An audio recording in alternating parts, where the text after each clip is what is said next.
Hey, screeners, how you doing? It's me, the one AJ, Anthony Jordan. And me, Nicolero, back for episode 3 of season 8. Yes, indeed, we are. And we are so excited about it that we just can't shut up about it, just much like the topic, which is... Top 10 action scenes we just can't shut up about. Indeed. All right, before we get into it, would you like to tell everyone what the show is all about? Yes, it's a monthly movie podcast. For those of you joining us for the first time, here's how the show works. AJ and I pick a topic, we go our separate ways, and we compile our individual top 10 lists for that topic. We then come back and deliver to you, the silver screen dudes, our individual top 10s. And here's how the show breaks down. AJ will go first, delivering his bottom 3. I will then deliver my bottom 3. AJ will deliver his next 2. I will then deliver my next 2.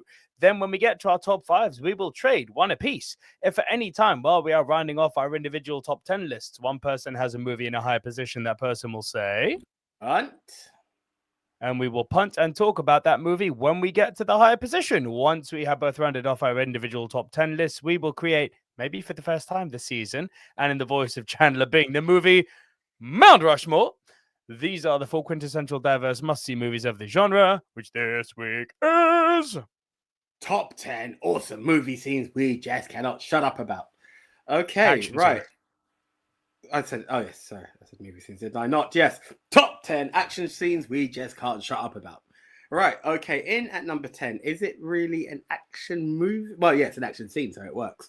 Yeah, this is straight out of Nick's playbook. I think after many years, the grip has finally been released and his fingerprints are no longer on my arm. Yes, I am talking the opening scene of Bumblebee, guys. Like, yeah. Hell yeah. This Hell is all yeah. kinds of cool.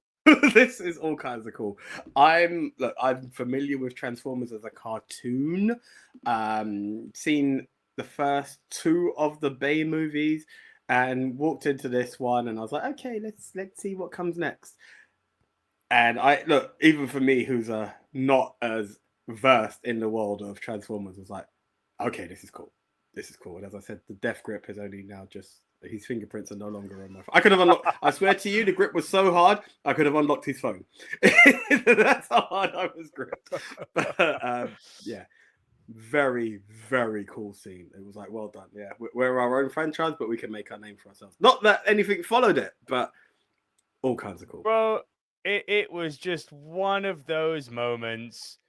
It was just one of those moments. It was so poetic because I walked into that cinema going, please don't give me more Michael Bay. And I was saying to you that I've heard rumors that there's a scene on Cybertron. I swear to God, if they give me some of the original lines, I will freak out. And then the second scene in Cybertron happens. And what do we hear except Soundwave saying, ravage, eject, the... Are you kidding me? Are you kidding me? I've seen Soundwave say ravage eject on the big screen. Come on. See, you can't shut up about it. We're not lying. We can't. We started strong, people. We started strong. Oh God, you've actually just triggered me. I'm really bad that I've forgotten something, which I'm about to rectify right now. Carry on. So is this a punt? If in your... Oh, it's not a punt. It's Okay. not a punt. Cool. Okay. So yeah, that's all cool. Okay. In at number 9, many people will quote this line, and if you're familiar with the comics, you're familiar with the comics. If not, you'll be in the world of Batman versus Superman. Now, essentially, the line is from Batman versus Superman, but not in that element. It's the fantastic animated movie of The Dark Knight Returns, and it's when Bruce asks Superman, "Do you bleed?" Now, look, listen, there are some fight scenes in animation, and then there's this. That's the only way to word it. There are fight scenes in animation, and then there is this. That is one of the moments where you go, "Oh, Superman took a kicking." Like, there was no punches spared. There is a beat down that goes down in this. If you're familiar with it, we see the true reason behind the defeat. There is a bit of an Oliver Queen intervention in it all as whatnot, but what a moment. What a moment when everyone, they say with prep time, Bruce is an old man. He's had enough prep time. But like, yeah, This is a moment. This is a moment in Dude. comic book history, in animation, all kinds of cool. I want you to remember, Clark, in all the years to come, in your most private moments, I want you to remember my hand at your throat. I want you to remember the man who beat you. Ah! Come on! Come on now! How do you not get psyched about that? Oh! And every single person who's like, well, Superman beats Batman. Nuh-uh! There's proof. There is proof. Batman versus Superman gave us some kind of a draw. And why did you say that name? This one. Yeah. Okay. Cool.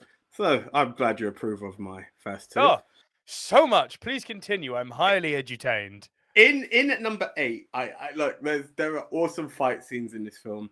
We even have a line where if I miss a film that was meant to be of great standard and should only be appreciated in cinema, this film comes up as a quote: "Do not yourself," and that is not F yourself. For anyone who thought I bleeped that out, it's do not 300 yourself. And as much as there are great fight scenes in it, the opening moment of 300 that had me going, you what was the "This is Sparta" kick. Now it's not the most action scene of them all, but it stands out to me as a moment where you're like, oh, these guys do not play. No. These guys do not play.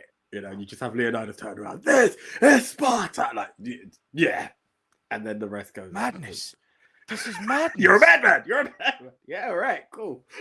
Yeah, I am a madness. Madman, and I will go through that to the end. Yeah, it's such a great establishing scene. Like in that moment, they establish so much about the symbolism of Sparta. Everyone kicks ass in it. Even the Persian saying to Lenahidi, what business does a woman think she has of talking with two men? Because only Spartan women give birth to real men. Oh! Oh! Damn! It was such a line. But you're right. It's all of these things that you're like, yeah, these guys don't play. These don't play. Like, even the women have cojones. You get me? It's like, oh, so the Romans stole the phalanx shield maneuver from these guys. I get it. I understand. Yeah. I get you now. I got you. So yeah, those are my bottom 3. Oh, dude, those are good. My number 10 is from a movie that seems to have become a bit maligned, and granted the modern franchise has become a little bit... It went from being really cool to being, I'll go see it. It's going to be a silly popcorn flick. But this first one, man, I can't shut up about. It's the 2015 Godzilla. And I'm talking about the first... Well, not actually the first. I know where you're going. The plasma breath scene. I knew you were going. This. It's like... It would like, for those listening on pod, let me describe. The first time you see the plasma breath, Godzilla's been butt slammed into a building and there's just smoke. And then you see the scales on his back just go.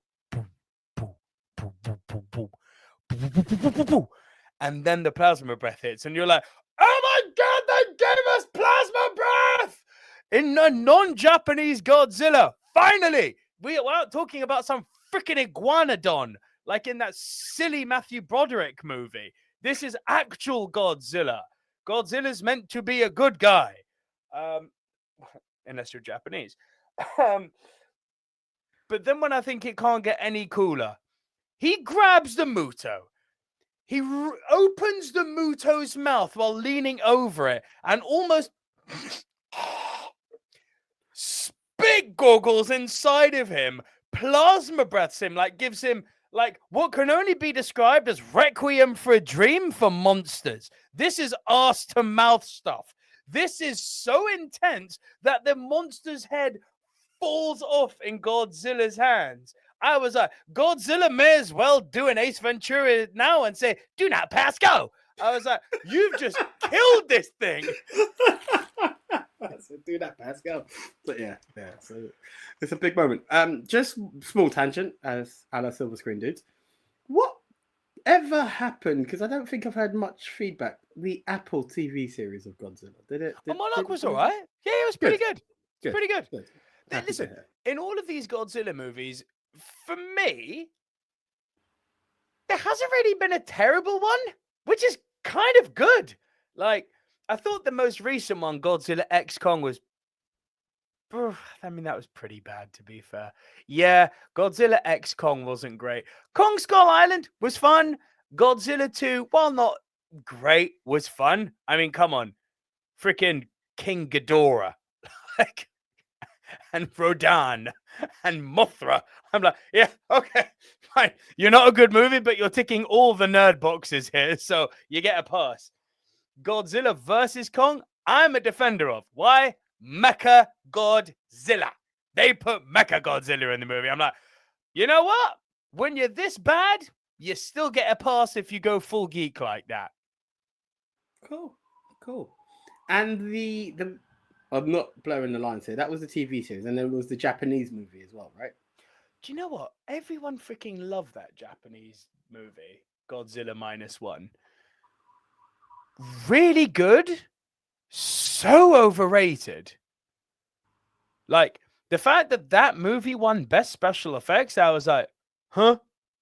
Right. Like, it's amazing what they did with the budget they had. Like, incredible. But remember, this is the year that The Creator came out. Now, The Creator's a goddamn awful, boring ass film.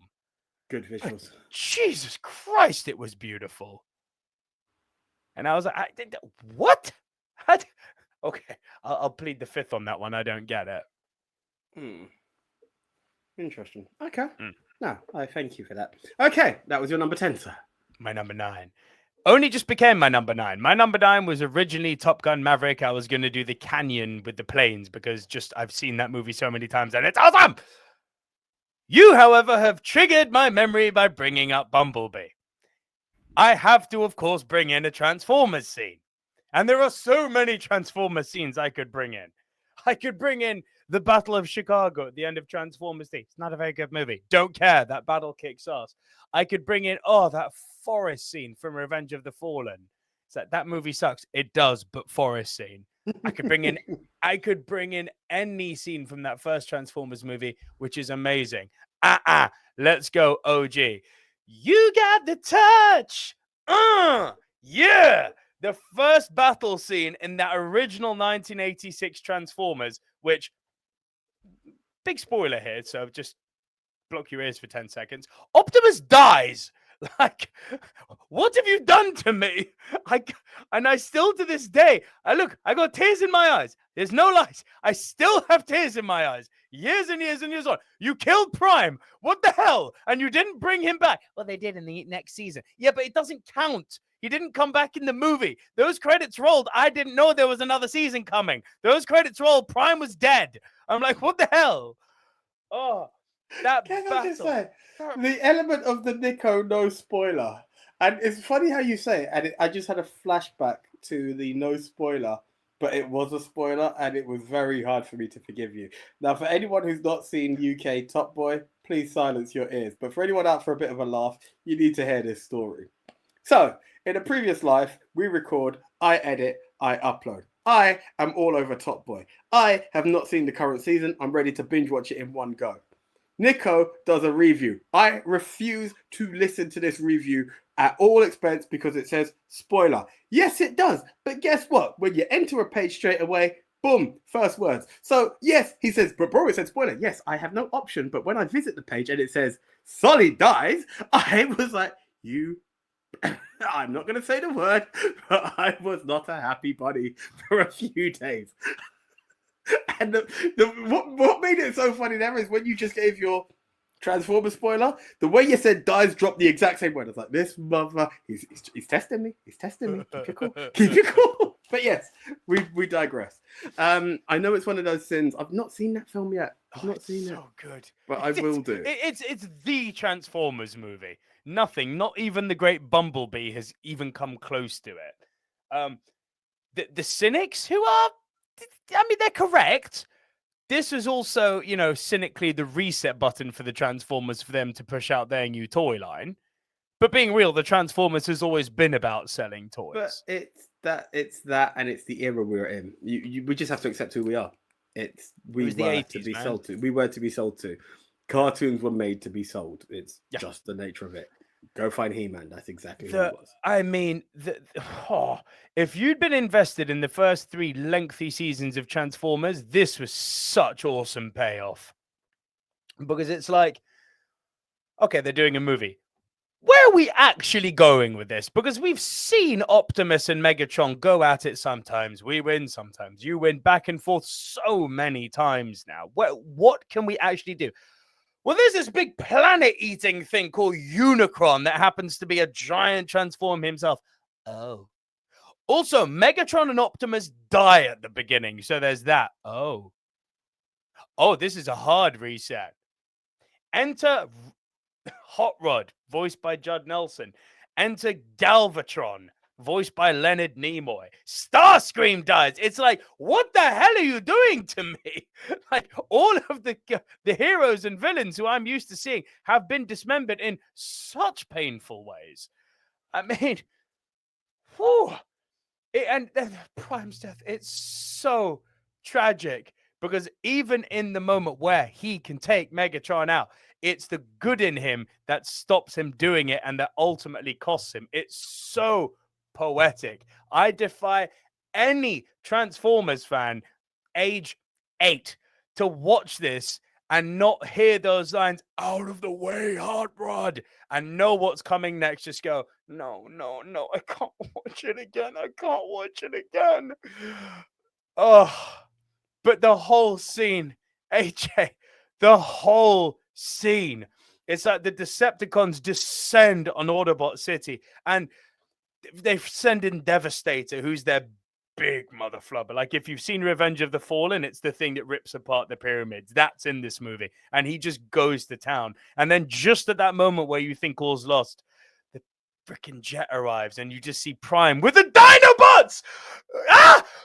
Freaking Dinobots in the plane, and you just hear Optimus saying, "Autobots, destroy Devastator." And it's like, yes, go to town. You know, the 8-year-old in me still gets hype watching it. And then as they're dealing with Devastator, Prime realizes that he's now got to go on a one-man wrecking machine and destroy everyone. And it's so powerful. It is such a hero moment, him landing, just those blue eyes and the sun radiating off them. And that line, "Megatron must be stopped.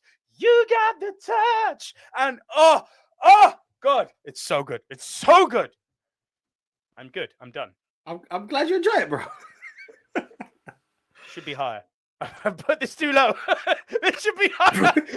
I was going to say, this is number 9. No, I don't have the hype for these other movies. It should be higher. Shit. Oh, my number 8. Okay. I love how the number 8's probably going to be like, yeah, cool scene. Number 8. Number 8's not as good as this, but yeah, number 8 is epic. Let's go to Star Wars. Now, with Star Wars, love it or hate it, there's a lot of good stuff in Star Wars. You could go with I'm Your Father. You can go with the Battle of Hoth. You can go with the Darth Maul fight. Like, there's so many great moments and great action scenes you can pick from.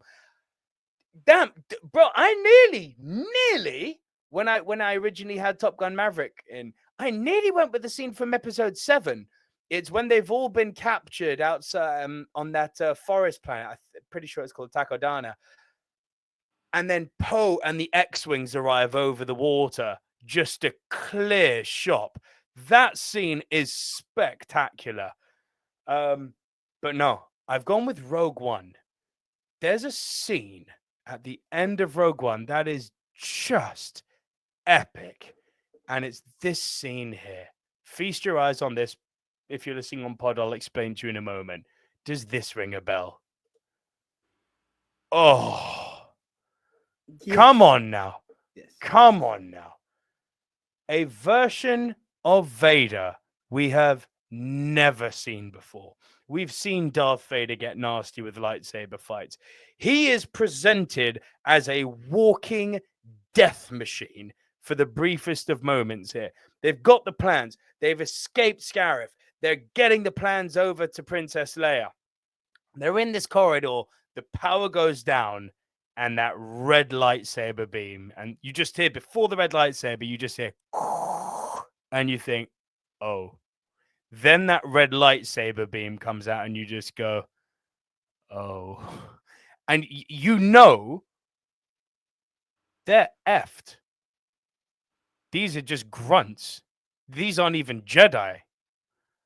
And it's like, all of a sudden, despite the fact that you know they're successful in this mission and the plans make it to Leia, you forget that. You're like, how? How they get? No, that's Vader. Whoa. And the way he moves, slamming them up and down, choking them, slicing them in two, poetry in deathly motion. It's like, wow, man. I need an entire movie of Vader doing that, please. That Vader, I want to see a whole It sets movie tone, of. didn't it? That's Oh, what tells you who you're dealing with. One of my bigger arguments with the Star Wars universe. But yeah, no, it's the best version of Darth Vader I think we've ever seen. Ever. Nice. And that was your number 8. Yes, sir. Okay. I tried to stay away from the lore of death and taxes of AJ and comic book movies, but there is some stuff that when we're going to talk action scenes and me not being able to shut up, you got to kind of bring me back to who I was. This is going to be one. Now, once again, Bruce Wayne reappears, but this time he doesn't come out on top. I'm not the biggest fan for this film, and I don't like the presentation of Bane. But when he breaks Bruce Wayne's back, once again, we are talking comic book accuracy. And it's one of those moments that, as a Batman fan who's not really read all the comics, this moment meant a lot to me. I was like, in a terrifying way, you're like, oh, God, is it going to happen? So you hear Tom Hardy, monster man that he is in stature, is gonna take on Batman. What's going to convince me he's going to break Bruce's back is Tom Hardy. And the fight goes on, and you see Bruce trying every element he can, and Batman just can't overcome because I was born in the dark. You merely adopted it. And then he takes him up in the air, and you're like, no, it's going to happen. It's going to happen. And I was sold on the broken back. He just takes him up, crack. And I was like, oh, that's gotta hurt, son. That's gotta hurt. And you won't hear me wave the flag. I've had a conversation just this week about what, how standout The Dark Knight is and how difficult it is to follow up such a film like that. So, you've got a challenge ahead of you. But the comic book accuracy behind that and the challenge really is one that I would always be like, you've earned my respect. You deserve to be in there. Something I can't stop talking about. And there we are. That is my number 7. In at number 6, the first time of 2 times that Mr. Reeves turns up because, hey, if we're talking action scenes, you've got to have the world's greatest action hero, right? Right. Okay. This is from the world of John Wick 3 now. There's a lot of John Wick stuff. There's a lot of moments I could have called up for. But the one that I remember being like, what the hell am I seeing? Because we've had gun fu, we've had car fu, then we had the dog fight. Like, I remember those dogs having me like, what the hell is going on here? We've done an episode about good doggies and whatnot. These are some bad ass doggies. Like, they are on par. I remember, like, you've just seen Keanu doing his bit, and you're like, Halle Berry's in the film? Really? I'm meant to be sold. And no disrespect to Halle, but like, it's not even film 1. We're deep into John Wick lore at this point, so you're like, you've got to know how to be smooth with your hands and your feet to make it work. No, she just has to whistle. You just need to whistle, and these dogs are on smoke. Like, I was like, oh shoot, this is all kind of cool. But at the same time, again, I feel pain when I see it on TV or big screen, and I'm just like, like the wincing and the those dogs had me sold, man. So yes, Keanu's in the scene. But it's the dogs, man. It's the dogs. The dogs, man. That was your 6, yeah? Yes, indeed. My 7's also a Keanu movie. I have a feeling we're about to say punt. Go. Well, come on. It's the lobby scene in The Matrix, isn't it? Yes. We are going to punt, my friend. We are going to punt. There we are. That's the image. We are indeed punting. Right, my number 6. I toyed with this a long time, this one, because I was like, there's going to be an MCU thing coming in here. And then I boiled it down to it's going to be from an Avengers movie. And I toyed with Endgame a while. Can I talk about Endgame or not? I thought you was just going to be. Then you thought AJ's got me, so you moved on. Pretty much that's the way you went about it. Has AJ got me? He has. AJ's got me. Okay. We'll talk about Endgame when we get there. I went with Avengers 1. I had a feeling you would. Yeah. The Battle of New York, man. That first time they all gather in a circle and they just go to town on the Chitauri. It's still now, and it seems like so long ago, doesn't it? It is, though. That's the weird bit. Like, it's so long ago. It's up there with one of my favorite ever cinema experiences, that one. You've had these 5 movies. They've been of varying quality. The first Iron Man movie, fantastic. Second one, I like. Most people don't. Thor movie, I thought was middling. I didn't like the Captain America movie. And I really liked the Edward Norton Hulk movie. So I'm like, okay, it's been a mixed bag. We're certainly not like in freaking Fantastic Four territory here. This is a huge improvement. Is it good enough to do an Avengers movie? Oh, damn. Oh, damn. Like, people forget because recency bias. I completely understand that. People forget how hype that first movie was. And I know you may not have shared that hype at the time. But the giggling, the laughter, the oh my God sounds that were coming out of the screening I was in. And this was before it became a thing to cheer in an MCU movie. This was like the seeds of the MCU cheering being planted.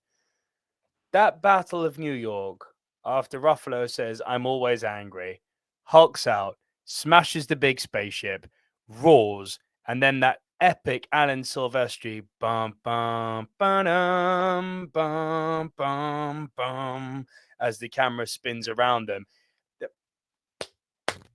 It just gives you goosebumps.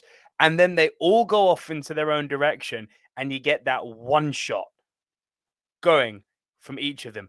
Iron Man under the building to Hulk and Thor up on the monster to Falcon, not Falcon, freaking Hawkeye up on the roof to Captain America bouncing the Iron Man's beam off of his shield. And it was just like, so we went in one shot across the entirety of Manhattan to follow what each of these guys was doing, like out of a comic book panel. I'm like, it's still to this day the blueprint for the perfect, most quintessential comic book movie.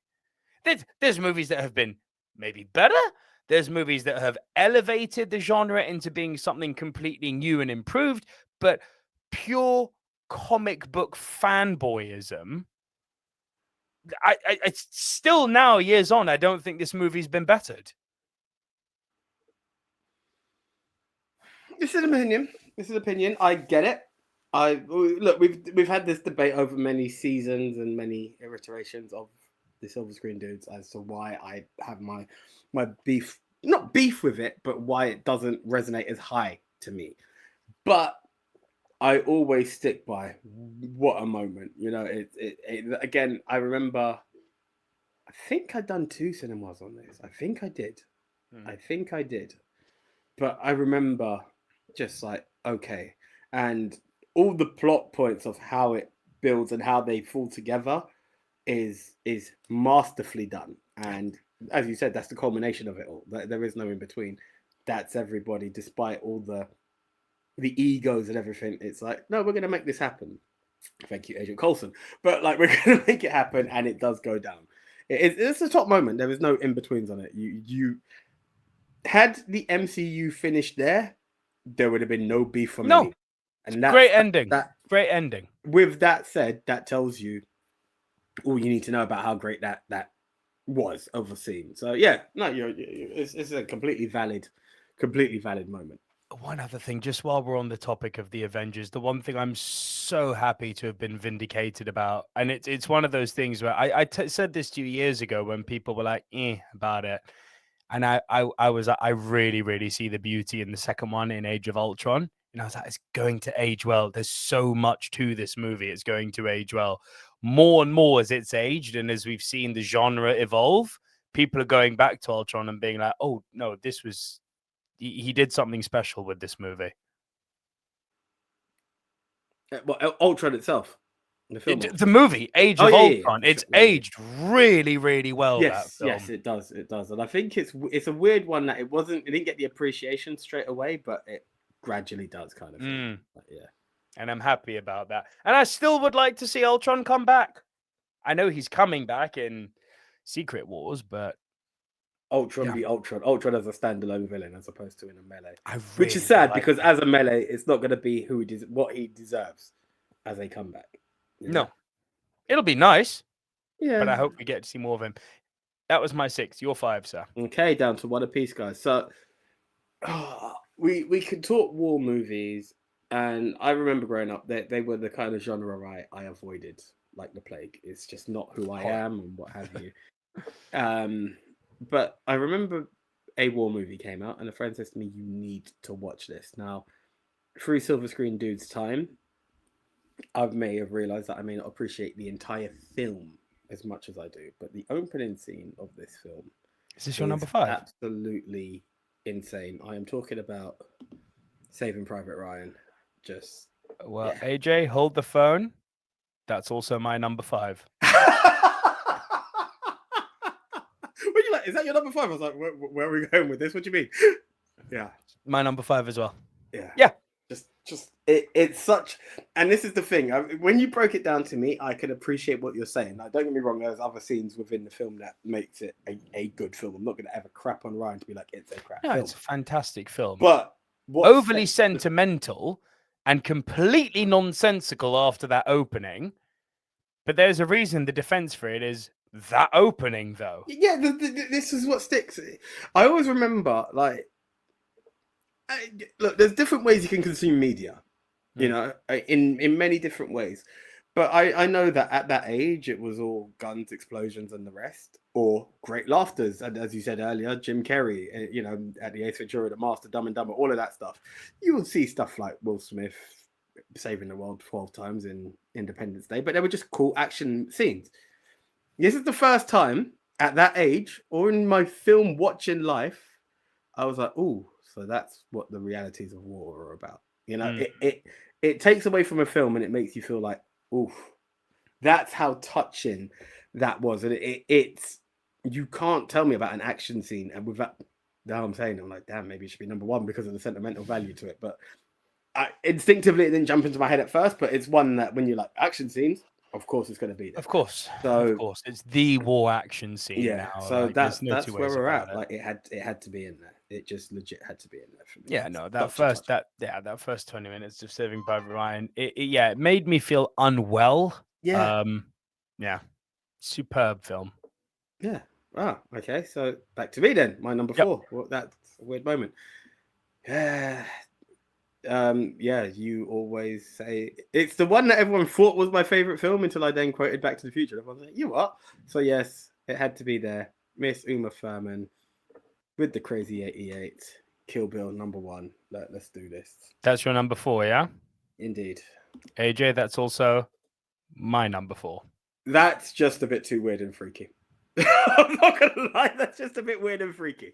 What the hell? We punted on Keanu, so that just stops us having the exact same like top 5, but okay. Like, oh come on, it's Kill Bill, man. Like there's a lot of different fights essentially, and I could go for it, but she just goes in, and essentially what also makes this last is within this fight comes Go-Go. You do not mess with Go-Go. Like that's the fight for me. Like we could all talk about the different fights and whoever. Yeah, she goes to town, taking on 88 Katos and one very disturbed young girl. Like very young, very disturbed young individual who is very good with a battle axe. Very good with a battle axe. And you're just like, battle axe? It's a Morning Star. What do you want about?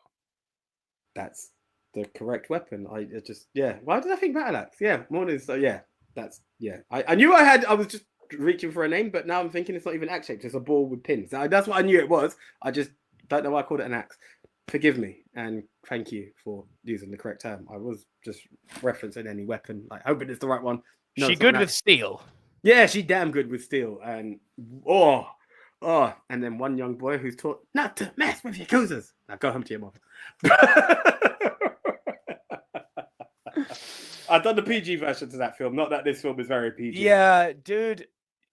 Listen, do you know why I've done a video on the channel recently, and if you're listening on podcast, I'm pretty sure. No, I didn't put this out on the pod feed actually. So if you're listening to this on podcast, please do go and watch the corresponding video on the channel. I'm going to be in a movie, and we start filming in a few weeks, as you know. Now, I can't say much about this movie, but a huge inspiration for how I got this role expanded the way it's been is Go-Go. It was a pitch that I made to the director going, hey, I know you want me to do this, and I know you're a Tarantino fan, so have you considered Go-Go? And how I could obviously not be a young Japanese schoolgirl, but that would be a look. Revealed. that would be a look, wouldn't it? No, the way that when Go-Go arrives, she's incredibly scary already. There's a reason for that. I can't say more. But that same reason is the reason that I pitched to the director to say, hey, we're missing it. We're missing a trick here. Do this. And then I went back and rewatched Kill Bill, and I was like, God damn, this is good. Like, it is exceptional, that scene. And when Tarantino says it took me 8 months to film, I'm like, yeah, I get it. Yes, damn, I didn't know it was that long, but yeah, well done. Well received. You're not going to heavy hate on it. That's well incredible. Received. Cool. You're number 3.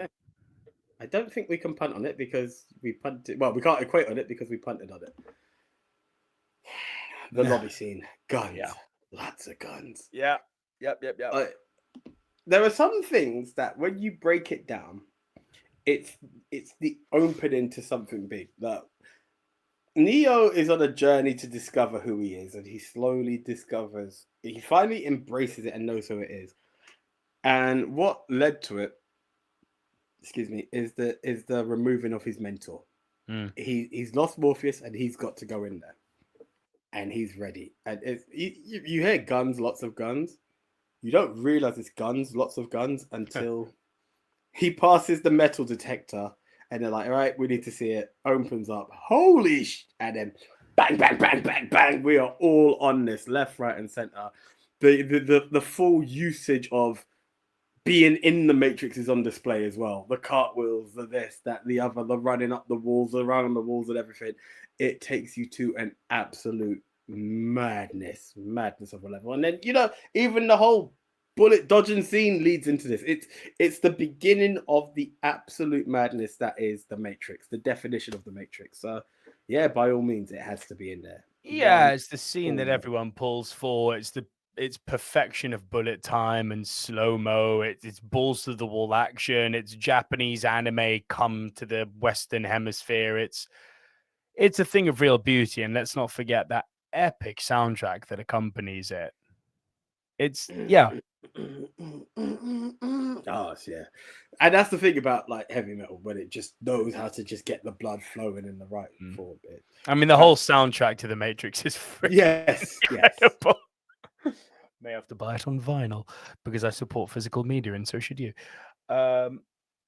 Speaking of physical media, quick side tangent. Do you know what I went and bought today? So happy. Dropped 80 quid on it, but came with like 19 games. An old PSP. Never owned one. You know what? I turned it on and it had the old UI from the PS3. That and I was like, oh. You know what? The point of buying these is to feel nostalgic and happy, and it did. The PSP, though I never owned one, I think my brother had one for a bit, but I never touched it. I have a friend who, up until maybe 5 years ago, who talks about the fact that he has not put down his PSP since he's owned one. Like, it stands the test of time as a console. So well done, you. Thank you. So that was your number 3, The Matrix, yeah? Yes, sir. My number 3 from my first ever cinema experience, and it's hard to match it, bro. But come on. Maybe it's the power trying to come back on. Boom. Boom. It's the T-Rex, man. It's the T-Rex scene. Bitch. What? It wasn't your 3. It's my number 2.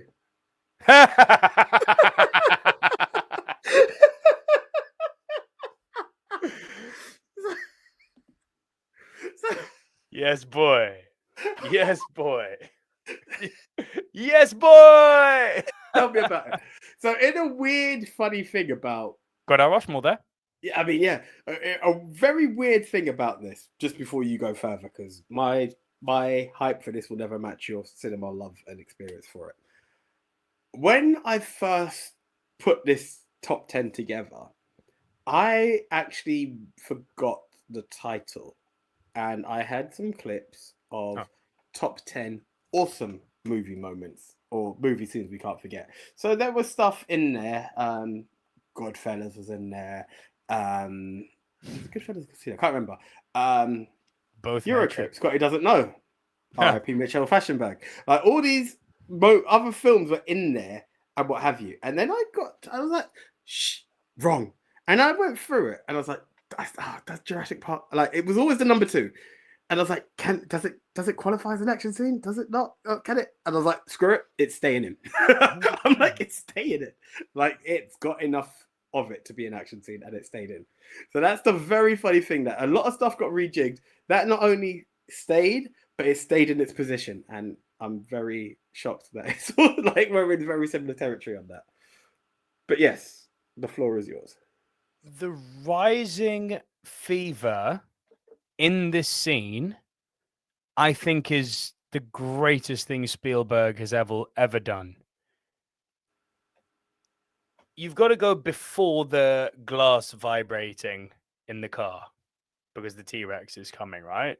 Like you can plot this scene out, and it just every single frame of this scene, he's just going, crank it up, crank it up, crank it up, more, make it bigger, make it badder, make it bigger, make it badder. It stops with them not parking because the power's out, right? But they've lost power outside the Tyrannosaur paddock. Now, as an audience member, that's not great, but you don't know this stage to the extent of has the power gone out everywhere? Because in the previous scene, when they're checking, are the raptor fences down? And Samuel L. Jackson checks it. No, they're still functioning. So they've embedded this little seed of doubt that they're fine. And then the line goes, where did the cars stop? And then it cuts to being outside of the Tyrannosaur paddock. And now you've got this doubt in your mind. I'm like, is the power cut here? Because you just told me the power hasn't cut with the Raptors. Maybe we're okay. Maybe this is the first time we see the T-Rex. Ha! Alan Grant and Ian Malcolm just showing like, hey, are the kids scared? I didn't ask them if they're scared. Kids get scared. Are you scared? I didn't say you were scared. I know. It's just asking. You can sense this uneasiness building between them, right? And then the night vision goggles coming on. And again, you think kids, harmless. Everything's harmless here. Are they heavy? Yeah. Well, then they're expensive. Put them back. I'm going to go sit on the back of the car and zoom in. Shh. Where's the goat? Boom! A freaking goat leg lands on the car. And that's the moment where you realize as an audience, oh my God, I'm about to see I'm going to swear here, the motherfucking T-Rex! I'm going to see a motherfucking T-Rex on screen! Are you kidding me? Just because we've seen it so many times now, it's become the law of diminishing returns. 1993! We're going to see a motherfucking T-Rex! Ah! Oh my God! Oh, and it arrives. You just hear, the barrier coming down, and then this thing just emerges and lets out this roar between the two cars. And the smartest thing Ian Malcolm has to say is, "Oh God, I hate being right all the time." And you're right. It's literally chaos theory in front of you. Butterfly flaps its wings, power goes down. Here's your motherfucking hurricane in the form of a motherfucking T-Rex. Like, and this thing goes to town. It eats the freaking lawyer. It brutalizes Ian Malcolm. It chases them with the flares. It tries to kill the kids. And then you're like, this is not Godzilla. This is a motherfucking T-Rex. This is a force of nature. It's, oh God, and it's terrifying. The way it starts stalking the cars and the light going in its eyes before it starts knocking the cars and flipping them over. It is the stuff of nightmares. If that freaking animal, be real here. If you're a human and that thing's looking at you, you're not holding still. Like, it's incredible. It's like Spielberg is holding you by the hand and going, let me show you what cinema's really about. You can't argue with everything you said. There's nothing to argue with or to follow up on. It's arguably one of the greatest moments in cinema ever. It is. It just is. It just is. The T-Rex goes to town on cars. Simple concept. It's never been called my favorite movie. Like in the history of the silver screen dudes. It's never been called that. But I have never been to the cinema more times than for this movie. No other film has been seen as many times as Jurassic Park. It's weird, but it's real. Yeah. Awesome. Do you realise? Oh, this is a depressing thought. We're 8 years away from the 40th anniversary of Jurassic Park. Yeah. Mad. Oh, mad. However, TBT in 8 years is gonna suck. However, can I just say, I challenge any other Jurassic movie to outdo it. It can't be done. It can't be done. They have tried multiple times and it has not been done. It's not possible. That was showing us dinosaurs like that for the first time again. It can't be done. It was lightning in a bottle. It will never be. It really was. And there've been other good movies. I'm not knocking. I'm just saying it can't be done. It cannot be done. It can't. It can't. Oh God, AJ, I am so excited to show this movie to my daughter. I can't tell you. Yeah, it's a moment. It is a moment. Oh, and my son, of course, but he's much younger. Yeah. So my 3, your 2. So my 2. Yeah. You probably thought this was going to be my number 1. You're fired, man. I knew it was going to be in there at some point. Of course. I mean, listen, I found this shot. Look at this shot. If you're listening on Spotify, let me describe it to you. Arnold Schwarzenegger is in a Harrier jump jet in a city center. On the cockpit of this flying Harrier jump jet sits his daughter, unharnessed, unstrapped, played by Eliza Dushku. On the wing, hanging onto a missile of said Harrier jump jet, is the villain of the movie called the Sand Spider, who's about to be shot through the building to go all the way through without blowing up, of course, while we get a shot that follows him at POV face point blank range as he collides with the evil helicopter on the other side of the building, preceded by Arnold Schwarzenegger saying the words, "You're fired." Come on now. Arnold Schwarzenegger in a Harrier jump jet. Looks like your camera was unplugged. God damn it. I'm pausing. That's your... Come on now. Come on now. It just, like, if we're talking pure action, are you telling me there is a world where there is something better than Arnold Schwarzenegger driving along the Florida Keys, hanging out of a helicopter to get his wife, played by Jamie Lee Curtis, who from a limousine as the bridge is out, honey, the bridge is out. He lifts her out of the limousine. He puts her down on the ground. He kisses her while a nuclear bomb goes off. And of course, everyone is completely unharmed. Commandeers a Harrier jump jet to go and save his daughter in the city center and shoot a Middle Eastern terrorist threw a building into a helicopter while saying the line, "You're fired. You're fired. Come on." Is there anything that can be described as more pure action than that? Probably not. In fairness, probably not. Like that's a realist statement there. It's. Do you know it's funny? True Lies comes into my head now. I'm not saying You're Fired wasn't going to make it, and I think in a way I knew it was you. The scene I had in my head will never be the action scene, so it kind of gets negated. I have two scenes that stick out. One being Jamie Lee Curtis, and the second one being holding a dearly departed actor in the shape of Bill Paxton.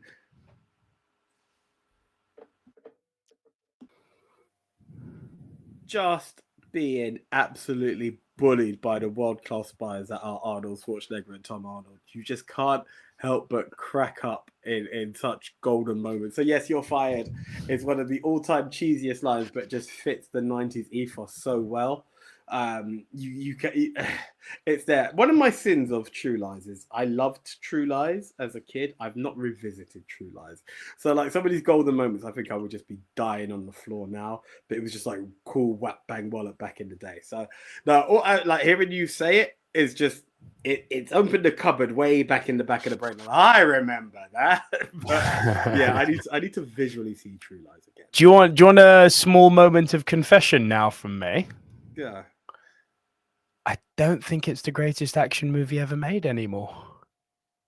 Ah. I rewatched it. I rewatched it, as you know, with Louis. Yeah. And you have to keep the hype up to make sure he acknowledges the film. But yeah. Same breath, you were like, "Oh, it's not the film I thought it was." Kind of. I mean, it's still freaking incredible. Yeah, no. I acknowledge. But do you know what's interesting is that having seen Predator in the last 18 months, the thing I couldn't escape in my head was like, this isn't as good as Predator. Yeah. I think Predator... I mean, Arnie is in one of the two best action movies ever. One of three, if you want to count Terminator. One. Oh, no. I have to stop you there. It's one. Terminator 2, action movie. Film, I will give it to 1. Action film, no. Action film, no. I'll give you that. Okay. Proceed. I'll get... Well, thank you, sir. I have to defend my baby. Proceed, cracker. I didn't go there. I did not go there. Yeah, man. It was one of those odd things where I was like so adamant that nothing can touch True Lies, and I was like, you know what? It's still freaking so good. It's not as good as I wanted to remember. Look, the funny thing about it is that it's the great combination of what makes it there, because you could go all in on that. Here's the thing: Predator may be deeper in action, but it's too testosterone filled for its own good. So testosterone. But do you know what I mean? It's like I ain't got time to bleed. I ain't got time to bleed. Just for the record, guys, it happened to be the perfect prop. It's just a pin I have for a light. I'm just there like injecting everyone like, is he really shooting up? No. Like it's just a prop that I had to pin lights. Yeah. That's Predator. Whereas when you're looking at the perfect mix of action, comedy, and everything, to give you a great, I don't know, because then people will be like, but that's the whole point of an action movie. I don't know if it is. I don't know if it is. Like, I enjoyed Predator. I was very, very late to the party. This is like 4 years ago. And it has aged wonderfully. It has. It has. It aged so well. Like, I had seen the meme of the hand grip before I'd seen the film, and I was like, my God, it's so good. You've been pushing papers, Mac. Come on. You're not out in the field anymore. Oh, I love it. Yeah, but no, I mean, get to the chopper. Cool. Oh, my word. It's so good. Yeah, so I think I might have reevaluated what my favorite Arnie movie is, and I think it is Predator. Fair play. It takes a lot to admit this stuff when for 8 seasons we've been. I know. Listen, to advocate and correct yourself is never a sin. I can't remember what film I had. Look, I remember Serendipity. I was like, great love story. Then I was like, Is it? Like, it happens. I still love the film, but I'm like, Bridget Jones, however, hey, fantastic. yeah, she's doing good. She's doing good. Long live Bridge. Your number 1, 2? All right, we're at number 1. I One? don't have a worst. I genuinely couldn't think of one. No, if I stop, I'll probably think of some really cheesy crap. I don't know. Most forgettable action scene, probably something out of Equilibrium, something like that. Yeah, from opening to credits, we could talk the whole film, but I'm not going to go there. Yeah, I really have no time for that film. Okay, in at number 1, kind of goes back to what you said of AJ's Got Me. What is your... Okay. Really? Yeah, look, here's the thing. So I show Captain America here. Is it that, I mean, it just leads into one of the all-time great action scenes. Listen, what happens with that? And it all depends on who you are as a comic book fan. Was I ever aware that Cap could carry the hammer? Hell no. You know, it starts off with that and the look, and it's like, right, it's about to go down, and you got the on your left, and you're like, it's about to go down. But more than anything, and I nearly triggered it as the scene, and had I gone for just that part of the scene, it may not have been my number 1. I saw the Scarlet Witch. I saw Wanda, who I've been looking for, where she's like, you've taken everything from me. Had I just done that, it probably would have been up at 7 or 8. But then I combine the whole moment, and again, I think there's always the buzz, just like you talked about with Avengers. One, that feeling. I can't replicate that feeling in any other action scene. Now, granted, did I buy maybe 15 tickets for us to go and see that film that day? That was a huge crowd of people that came with us to see the end of what is about to go down. Started the applause. Never. Least we forget. And you know, it was a huge moment to see that. And I just remember, much like you've gripped my arm, sitting next to my bro that day and just being like, here's one of the things, and over here in the UK, we don't have the blessing of it. We don't have X-Men Evolution on our Disney Plus. I don't know why. It's just not there. It's in other states. Like, good point. I love X-Men Evolution. I think it's owned by Warner. That's why, because it used to come on Toonami. So they've got the rights to that cartoon. It's very weird, but we don't have it. But in that cartoon, which I did, I think I've watched it beginning to end, but I definitely seen the end of it. I actually have seen it beginning to end, because I remember I'd done X-Men Evolution, Wolverine and the X-Men, terrible cartoon. And then I was going to go and do the whole of the X-Men in time for 97. I've stopped at X-Men, sadly. I just didn't have the time. But I'm same boat as you, and I haven't got around to 97 yet. I mean, exactly. Oh, have you done Evolution? No, I've never done Evolution. I really love Evolution. Really have a lot of good time for Evolution. I give Evolution a lot of time. But Wanda, I just can't wait to hear what you say about your friendly neighborhood Spider-Man. Anyway, Wanda. Yeah, Wanda is just such a special character to me. Shout out to Isaac, who is also a big Wanda fan. So when she was like, "You've taken everything from me," and I'm seeing Wanda going into Scarlet Witch territory, I looked at my bro. He kind of looked at me because we knew it was about to go down. We're like, Scarlet Witch is here, and like Thanos being like, I don't even know who you are. And she's showing him what's what. Don't give me this Captain she would have tore him apart, given like no interference. You know, that was it. Like the missiles came. Yeah, I mean, he said to every ship to fire on her, right? So that's what I'm saying. She was not a joke. So it's the beats of all of these stuff. Now, bear in mind, we could go back to it. Death Taxes and AJ comic book movies. We've had one link up. This is the link up. And then the character that I have the biggest soft spot for is going fully medieval. I was down and sold, you know? And that's why it's just one of those things that I can think of, because I'll probably put Terminator 2 over Endgame, but I'm like, what scene sticks out? Nothing. And there's a lot of chills, but not action, you know? Stuff like that stick out. Okay, the big Gatling gun and stuff like that, but no. I was like, this is my oh, that is a cool moment. Should have maybe it is a cool but like it's a freaking cool moment. Yeah, but it stuck out. It really stood out to me as this is the biggest chills I've had. Like you talk about, I had those goosebumps in that. Well, we all did. There's all moments in that movie that we loved. It did so well for a damn reason. It was multiple viewings that people saw of that film, right? Look,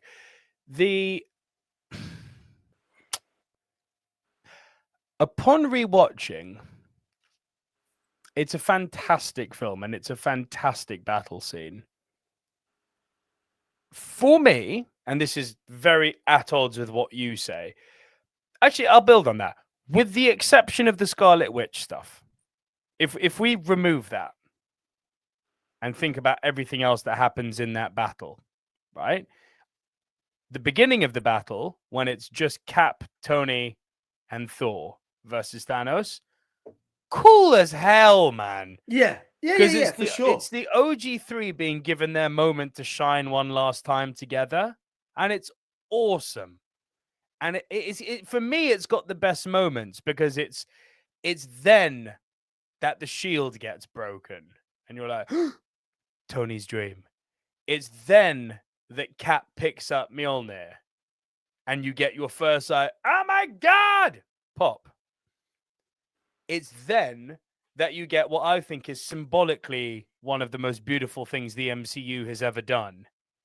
Steve Rogers standing completely alone. Thor's down, Iron Man's down, no one else to be found. And the imagery of him, this hero, this Jesus-like deity, being bathed in light to represent purity, while Thanos and his freaking insane army, and it's one man against an entire army. And Cap knows at that moment, he's like, yeah, I'm dead. And it's like that last moment of resolve where he just tightens the shield, and it's like, let's go. Right? That soldier staying true to himself until the very end. All of that stuff, I think, is beautiful. Then you get the pop moment, which is on your left, right? Now, when they all walk through the portals, it's great. And of course, you finally get the assemble, which is the big moment, right? Real talk, minus the Scarlet Witch stuff, everything that happens after that assemble ain't great. The battle is huge. The battle is massive. I would agree. But do you know where I differ it from the Battle of New York? It felt rushed, which sounds like such a weird thing to say. But too many heroes, very, very green screeny, which obviously now he made on green screen. Yes, I know, but there was a different feel to the Battle of New York. Hell, there was a different feel to the Battle of Wakanda. This felt that there was so much going on screen that it was just. Do you know another pixel attack? Another one that stood out to me is when the lady stood tall. When you had Valkyrie. Oh, pandering. The worst type of pandering. I didn't hate it. I don't hate it, but it was like. Yeah, I've seen worse pandering in the MCU, trust me. That was not a problem. Of course. That was not a problem. Oh, and by the way, just while we're on this, I need to to all the little bitches out there who call it the MCU. All right, man, do you? I suppose you prefer the MHU. You need to talk to your mummy. Good point. Facts. Good point. Yeah, I mean, look, there are some sad ways out there, but yeah, no, look, I get your point, and had it not been for the beatdown that Thanos gave prior, the picking up of the hammer means nothing. You know, if you just see that he reaches for it, it's because remember, everyone believes it's coming to Thor. You know, he's got the axe is coming down on him. Stormbreaker's coming down on him. You see Mjolnir moving, and you're like, okay, that will break it. No. Tony's got and then it's so many mad moments that yes, it essentially does anyone get short of Scarlet Witch have a real moment to shine. I'm not going to be the first person to wave the flag for Captain Marvel. I just can't. I really can't. No matter the film, I prefer her in number 2 than her first movie, and then in that it's the combination of everybody else in there. Nothing against Brie Larson. Love Brie Larson to bits. It's just Captain Miss Marvel though, yeah. Kamala, she's such a fun character. Love her to bits. I think she's awesome. That is cool. I really enjoy. I don't care what people said. I enjoyed the Marvels. I really enjoyed. Me too. The only thing woke about that movie, the only thing woke about the Marvels was the fact that there was 3 women on it, And that, was one of the with main three reasons. different backgrounds, isn't it? It can play into that whole, oh, this way, oh, that way. Oh, no, AJ, you mean all three women were not white? How dare they? What is wrong with these people? And the nerve of making Captain America a black man.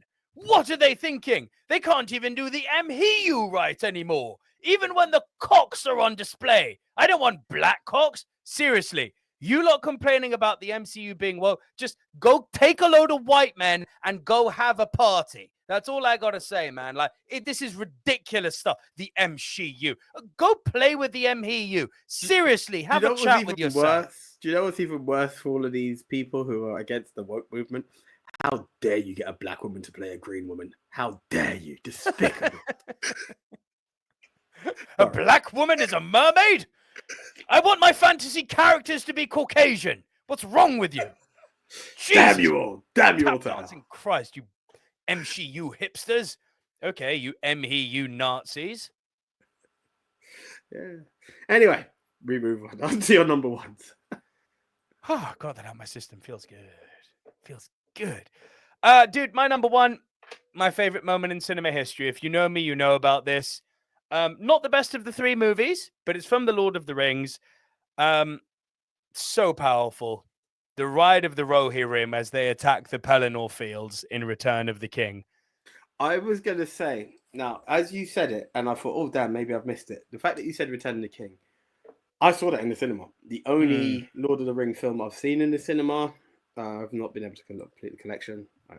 I maintain that will happen one day before my last breath is taken. However, 23 years now, brother.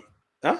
23 years now. I'm aware. I just have other choices in life. 24, actually. Sorry, carry on. Listen, 8 seasons of flipping silver screen dudes. I know where we're at. Trust me. But like, it's been a long-standing promise that, hey, as I said before I take my last breath, I didn't say by the season's out. Look, could you imagine? Like, I want to watch it twice. Sorry, Mr. Jordan, it's your last day. Yeah, that would be. I'll binge it all.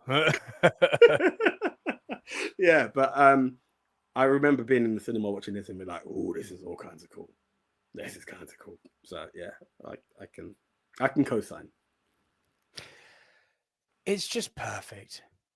You know, the Gondorians are just being bombarded by the towers and by the ramparts and by the catapults of the orcs. You've got the Nazgul defending on Minas Morgul with that epic Britannia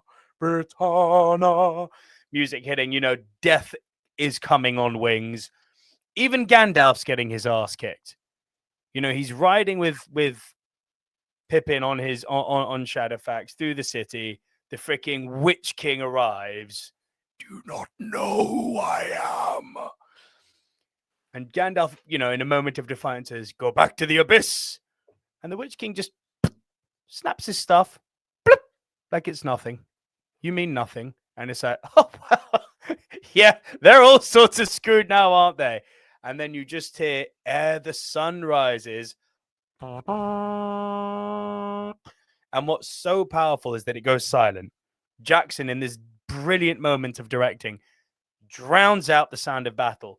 It silences, just so you can hear the clinking of the armor as the Witch King's head turns. Because he's now worried. So, well, what's got this guy worried? The Rohirrim. The most badass men in all of Middle-earth. You want an MHU? Here, have some MHU. This MHU I support. Badass men arriving on horses with a woman who kills the Witch King, by the way. I am no man. Ha ha! Oh, look, it was woke 20 years ago, but because they were white, you were okay with it. You racist Nazi sycophants. Yeah, man. Just them arriving. Bernard Hill, rest in peace to the great man, giving that amazing speech, a sore day, a red day, ere the sun rises. All of them put their spears out. He taps all of them. Death! And then they just charge on the orcs as the sun's rising. And that viola. It's like, oh my God, this is cinema perfection. even just watching that one scene and speech on YouTube now will still give me the goosebumps, bring water to my eyes. Not because I'm sad, but just because it's so beautiful. I literally can't process how perfect it is as a scene. And then, of course, it just escalates and escalates. Send in the Oliphants. Let's go attack the elephants now. Let's have a battle against the Witch King. And it's just elevate, elevate, elevate, elevate, elevate. It's very much like what Spielberg was doing with that Tyrannosaurus Rex scene, but just on scale. Elevate, elevate, elevate. It's, oh, man. Yeah, literally. Oh, mate. Cool. Well, we got our Rushmore. Yeah, I was going to say, in the weirdest form of Rushmore, because short of The Matrix being out of sync, every other film was in the exact same position. It's kind of scary. And if it wasn't too far off, it was one place away. So, yeah. Badass movie moments we can't shut up about. There the you official movie Mount Rushmore, in no particular order, is... Haven't done this for a while. The lobby scene, The Matrix. Our second entry is... Saving Private Ryan, opening scene. Our third entry is... The Crazy 88 scene, Kill Bill. Our final entry into the movie Mount Rushmore of badass movie moments we can't shut up about. Possibly the greatest cinema moment of all time, the T-Rex Jurassic Park. Yeah. Yeah, look, you can't argue with those scenes, can you? It's so good. It's so good. Like, it's so weird that you could be like, oh, I want to see the Silver Screen Dudes battle. I don't think we would have, even if it wasn't. I mean, that's solid competition there. Yeah, okay, guys. Well, thank you for joining us once again. It's always a pleasure to be here. Don't let the t-shirt fool you. I've just moved house and I can't put my hands and stuff as quick as I like to at the moment. But yeah, Silver Screen Dude till the end. Yeah, absolute pleasure. For those listening on pod, it's an MOW t-shirt. Yeah, they're still about. Yes, not on pod, just jump on YouTube. But yeah, that's not a plug. It's not a plug. I'm just explaining the t-shirt. But yes, the Silver Screen Dudes are in full effect. So do tune in once a month to see what our top 10s are about, because they're a load of fun. I'm sure you enjoyed this. You made it to the end. Thank you very much. If you're on YouTube, comment below. Ring the notification bell. Nick, take it away, because I don't want to leave you not saying anything. Yeah, thank you as always, guys, for watching us. As AJ said, until the end. Next movie Mount Rushmore airing next month. Stay tuned to the channel throughout the month. There's a load of movie reviews, classic movie reviews, some interviews dropping. I'm going to be interviewing Howard Ford in April too, the director of Escape. So stay tuned for that. And yeah, my filming for Jackie the Stripper starts soon, so I'll be trying to bring you guys a vlog for that. Keep it right here on the Silver Screen Dudes if movies are your jam, guys. Long love cinema. We out. See ya.